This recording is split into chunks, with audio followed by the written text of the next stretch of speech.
Hey everybody, it's me, Angela Walters. Welcome to this week's live chat. I am so sorry if you tried to watch at 11 o'clock Eastern today. I had the wrong time typed in. It's always at 3 p.m. Central, so I guess YouTube sent an alert out saying, hey, she's going live soon, and people were like, where is she at? So sorry about that. My bad. That's what happened there. But I'm glad to be here, and if you're watching live, I'm glad you're here as well. Sorry about last week. Normally, I go live every Thursday at 3 p.m. Central, like I said. But last week, I was tending to my husband. He had a knee replacement, and I thought, well, I'll just stay home and continue to look after him. But I'm back today. Excited to talk about a couple things. I'm going to be giving you tips for blocking your quilts, and if you don't know what that means, don't worry. I'll tell you here in just a second, and then answering your questions live. So if you're watching live right now, be sure to leave them in the chat because Jessica, as always, is here reading the comments, writing those down for me, and monitoring and kicking the spammers out on their behind. So please definitely do that. Real quick, I always go on, on the video 30 minutes beforehand and type chat, and we just kind of hang out. Some people mention that they've noticed my website is having issues. Yeah, isn't that great? Chrome has alerted that my website has malware.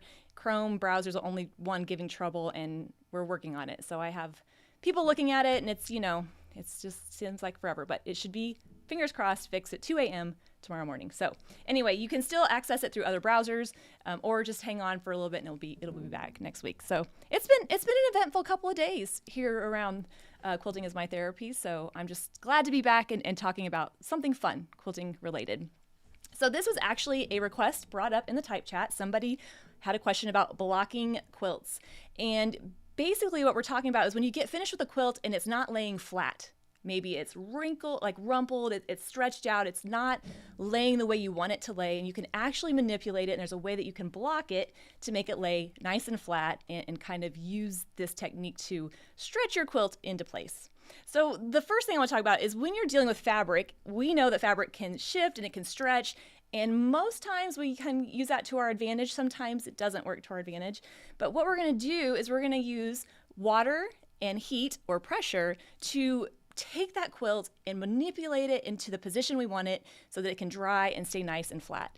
Now, I'm going to pause right here because blocking quilts is usually something you see with show quilts or show quilters that are, making these beautiful big quilts and they're going to hang and they want it to be just perfect. That's not what I'm talking about. So I'm not a show quilter. I like to finish quilts and quilts are going to be used and all that kind of thing. So blocking quilts is not something I do a lot of. But there are times when it's very handy, especially with smaller quilts that I want to lay flat. So I'm going to be using this project as an example. Maybe it's something that's going to be like a table runner. I want it to lay flat. Maybe I want to hang it on a wall and I don't want it to look all wavy. And what we're going to do is we're going to take that quilt top after it's quilted, and usually before it's bound, and we're going to get it wet, and we're going to manipulate it the way we want it to get into the area or the shape we want it to be, and then let it dry that way. So the thing about it is it's going to revert back to the same way if you get it wet again. So this is not necessarily something I would do for bed quilts or quilts that you plan on washing a lot, right? If it's going to hang on a bed and it's a little wavy at the bottom, it's fine. After it gets used, it will just get nice and cozy. So this is going to be more for those projects that are going to kind of hang on the wall or lay flat, or maybe I'm giving it as a gift and I want it to look nice and perfect, knowing that, when they wash it, it might get a little wavy. So if you've ever finished quilting a quilt and you've taken it off the frame, or you finish it and you lay it out and you realize, oh, it's just wavy or it's not laying quite flat, what causes that? Why would I have to block the quilt? And it could be a lot of different things. Maybe you have a big quilt with denser quilting in one area and less dense in another area, kind of creates a little bit of waviness. It could also be the way you quilted it. Sometimes if you're doing straight line quilting, it can kind of shift that fabric. It's not the end of the world. It can definitely be, like I said, fixed and trimmed up. So I'm going to show you just a quick, easy way to block your quilts. And I'm going to use this example. So this, I just quilted up. This is the one project I could show the other week. And I don't want to brag, but I bound this myself, you guys, with bias binding. First time ever. Never done that before. So I was super proud of it. But when I bound it, and I laid it flat, you can see it almost kind of curls up. It looks like almost like a bowl. You can see how it's lifting up there. So if I want this to be nice and flat, because maybe I want to put it on my table or my wall, I'm going to use blocking to do that. Usually especially if you've read some tutorials, they'll say block your quilt or try this technique before you bind it, especially if it's rectangular, because you want to get those corners nice and square. But it can be done after the binding as well. And sometimes, depending on how out of shape the quilt top is, you might do it before and after binding. So it's been bound, and I want it to lay a little bit flatter. And so what we're going to do is we're going to use moisture and heat or pressure to kind of create that effect. So let me switch over to our picture right here. So it just so happens that this fits perfectly on my my wool mat. The technique that you use is going to depend on your situation that you're working with and how bad the quilt is. If you just have one area of your quilt, let's say just the center was kind of puffed up, I wouldn't need to block the whole quilt. I could probably just handle that middle part. But since it's the outside, I'm going to use my iron to help do that. Now, first things first, I need to get this wet. And the reason is that's going to help me manipulate it and get it to where I want it to go. So I'm going to use just a spray bottle, just a regular spray bottle, and I'm just going to mist it. If you ever watch tutorials, sometimes they'll say you could put it in the washing machine and wash it and get it wet. That's totally fine. Nothing wrong with that. But I don't like the idea of throwing my quilt in the washer, because usually I don't know. It's what I would quilt for customers. I didn't want to do that to their quilts. So now that I have it kind of wet, and for bigger quilts, I might use a more heavy-duty sprayer, but this will do the trick right here. I want a fine mist. I don't want globules of water on here, because I don't want it to be like, splotchy.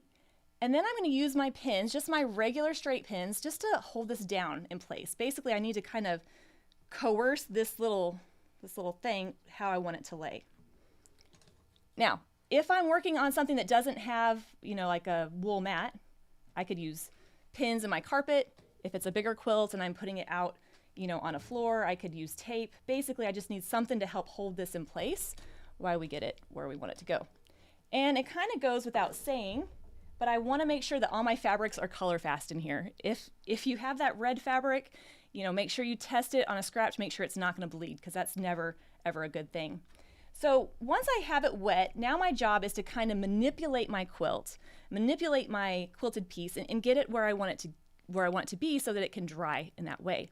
Now, like I said, for spot treatment, I can kind of like just push it down and flatten it out, get it where I want it to go. And this might be the case if you can't iron. Maybe it's too big of a quilt or you don't have a good spot for it. But I love to use a good iron just to help push that down. So I have it on steam, I have it on hot, and I'm just pressing down and just kind of helping put it in place and helping it stay there. I was trying to think of analogies. This is kind of like straightening your hair with a flat iron, right? Like, it's gonna get it nice where I want it to be and help it lay nice and flat. Now, steam or using the iron is not great for every situation. If I'm doing this maybe on a floor and I don't want the steam on my wood floors, or maybe it might take too long, right? If I'm gonna go over my whole quilt. If that's the case, I can just get it wet and let it dry, and it will still, dry like I want it to dry, or will still stay that way. But this is gonna make it a little bit quicker on those smaller projects. And if I was a little worried about the fabric or the quilts, or maybe my iron is a little bit older, this is brand new out of the box, so I'm not worried about that. I could put a pressing cloth over this if I want. And basically, I'm just gonna get that sucker where I want it to be. Now, this one wasn't too bad, right? Because it was just the outside that was kind of curling up. If it was a more problematic piece, and I have an example I'll talk about here in a second, you might have to spray it a couple times, right? And kind of really get that where you want it. Don't stretch the quilt too much. I mean, you can give it a little tug if you want, but I don't want to stretch it too much because I don't want to pull away, those stitches. And then what I could do is I could just leave it pinned like that, let it dry, and it will stay like it is. It will stay in that position. Now, what if you can't use a hot iron? Usually that's going to be the case, especially for your bigger quilts. If you can't, again, get it nice and wet, manipulate it where you want it to go, and let it dry. But I actually did this one quilt one time that was improvisationally pieced from the center, and it worked out. And when I got done piecing it, it was like a big hill. It was so much bigger in the center than the outside. I was like, uh-oh.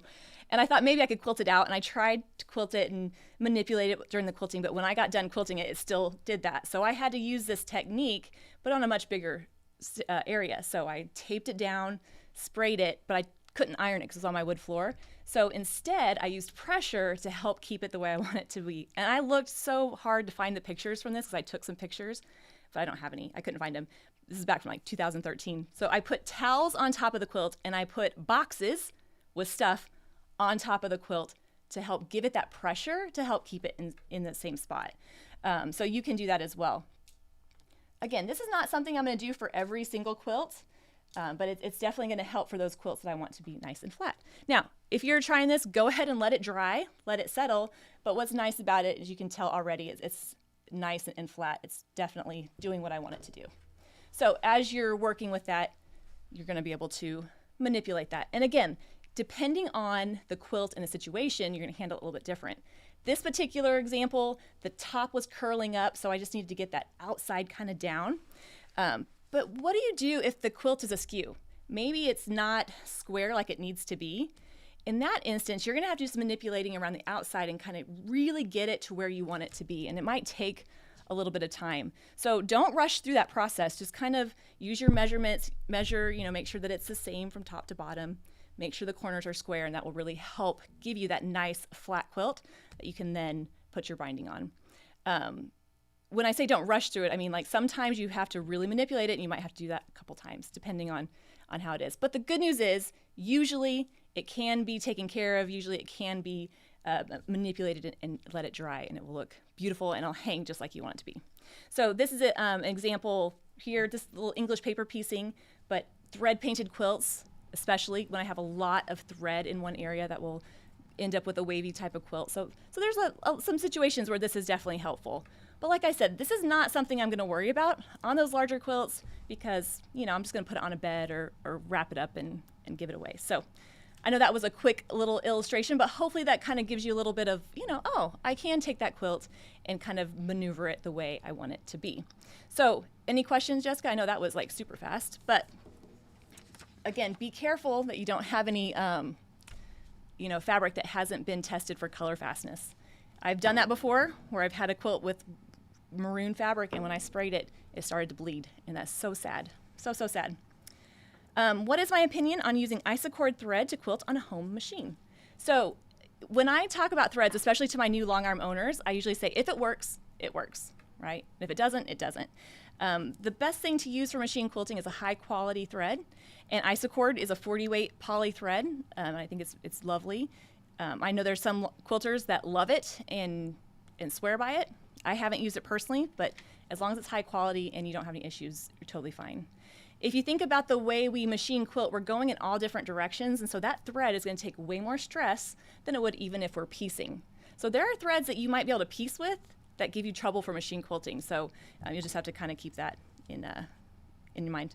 Okay, do you square up, talking about blocking your quilt, do you square it up before or after the quilting? Usually after the quilting, almost always. Because, the quilting is going to change that. It's going to, the quilting kind of sucks in and it can change the shape of it. But if I have a quilt, let's say that is not pieced well, for instance, the borders are very wavy, I might hit it with a steam iron and some starch to help suck that in before I start quilting it. And so in that instance, I'm using it more for like trouble spots or troubled areas to deal with it. I just thought of a perfect example, and I have pictures of it. I was quilting this quilt that I pieced, because I'm the worst piecer that I quilt for, and the last border was very wavy. I'm not the best piecer, okay? So I get to that last one, I'm like, crap, it's so wavy. So I took my mister, I sprayed it with water right there on my frame, and my hot iron, I kind of, used my steam, and I kind of pressed it, and that just helped suck in some of that fullness and help me out. So you can use this I'll call it blocking, but you can use that steam and that starch or that spray to help those trouble areas. But usually you do it after quilting, but before you put on the binding. Especially if you want that quilt, it's going to be hanging. You want to make sure it's nice and square, nice and straight for putting on the binding. But you can do it after the binding as well. Like in this instance where you put the binding on and realize, oh, it really isn't the way I want it to be. What pattern did I use? Oh, for this. Good question. This was an EPP pattern. I can't remember the name. It was a cute little block, and that was one of my first little EPP blocks. I don't remember. I remember it was from Riley Blake. I will try to look that up, and I'll put it in the description if I think of that. All right, I'm thinking of using minky fabric on one of my quilts. Do I need to do anything special to the fabric before I free motion quilt it? Oh, minky on the back of quilts is amazing. If you've ever cuddled under one of those, it's so soft, it's so, cuddly, it's so warm, and it's great. Quilting minky, not so much all the time. It depends on how you're quilting that. If you're quilting it on a sewing machine versus a long arm, there's nothing different you have to do when quilting it. Just know that it's going to be thicker and it's going to be a little bit bulkier to deal with. So especially on your sewing machine, you're going to be really kind of pushing that through. On a long arm, the one thing I would say is minky has more of a stretch to it than cotton. So if you're not careful, you can overstretch that minky, and then when you take it off the frame, it sucks back up. Remember, fabric has that memory, just like we talked about when I block it. If I get it wet, it's going to go right back to the shape it was. So even though I have that minky stretched out, when I release it, it's going to go back to where it was, and it's going to take everything with it. And I have done that as well, and that's never fun. So if you're using minky on a long arm, be careful not to over tighten it. And the selvage sides, if you pin those so that they're perpendicular to your leaders, like don't pin the selvage to your leader, pin it this way, that will help keep you from stretching it too much. Other than that, it's easy peasy. Now, I do hate piecing minky fabric for the backing because it always looks like you've killed a Muppet or something in your quilting room. It's definitely messy, but no, quilting, it's a lot of fun. And one thing I do love about quilting minky is you can't see the bobbin thread, so you can use any color of thread you want. Anyway, hopefully that helps. So if you're going to try blocking a little quilt for the first time, start with something small. Start maybe without the iron, use some water and let it dry, or go to your steam and get it where you want it to be. I promise it's not that difficult, and when you're done, you might be more happy with the result of that. Now, next week, I'm going to be back with live chat. I'm going to talk about our Build-A-Quilt program, our block of the month, and I'm going to show you a little bit of what that looks like, because what I do a little differently is we have our block panels, or we have our block patterns come with the panel for each block, and I'm going to show you how do you press that, how do you get that ready to cut. So kind of tips for cutting fabric panels and working with that. So that'll be next Thursday at 3 p.m. Central. And there were a couple questions about when the next Free Motion Challenge Quilting Along will be announced. It's so very close. So hopefully in the next couple weeks I'll get to show you all the goodness with that. So fingers crossed, maybe in a couple weeks. But anyway, until then, everybody, I hope you stay safe. I hope you have a great week, and I will see you next Thursday at 3 p.m. Until then, everybody, bye.